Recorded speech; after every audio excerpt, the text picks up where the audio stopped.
আসসালামু আলাইকুম আমার প্রাণপ্রিয় ভাইরা। আমাদের প্রাণপ্রিয় জুয়েল ভাই, প্রাণপ্রিয় হচ্ছব বিলাল ভাই, আপনারা যে পরিমাণ এই যে কেদা ছড়াছড়ি করতেছেন, এই জিনিসগুলো আপনাদের ঠিক হইতেছে না।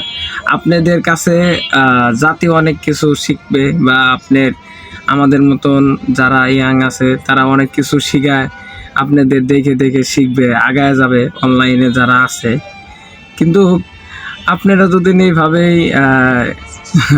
একজন একজনের হিংসি করেন, এরকম কাদা ছোটাছুটি করেন, এই জিনিসগুলা কিন্তু আপনার অন্য অন্য মানুষদের সুবিধা নিচ্ছে, ঠিক না? আমরা পরিশেষে মুসলমান ভাই ভাই, আমরা এটি ভুলা যায় যাই যার যার সময় দেন, আগের মতনই যার যার করতে থাকেন।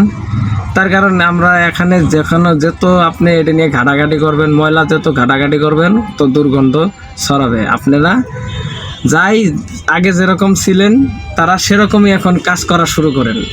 আর ভাই, কাদা ছোড়াছুড়ি করেন না, সবাই ভালো মনের মানুষ, সবাই ভালো কাজ করেন। আমি আপনাদের কাছে এই ছোট একটু মানুষ, আপনাদের সবার বইলা যাই, আমরা পরিশেষে মুসলমান, আমরা সবাই একসাথে কাজ করব। যাই যার মতন মনে করেন যে লাইন আপনারা কাজ করতেছিলেন, এই কাজগুলোই করবেন। আপনারা অনেক সুন্দর ভালো কাজ করেন, ঠিক আছে? আসসালামু আলাইকুম ওয়া রাহমাতুল্লাহ। যদি ভালো লাগে অবশ্যই আমার কথাটা একটু শুনবেন সবাই।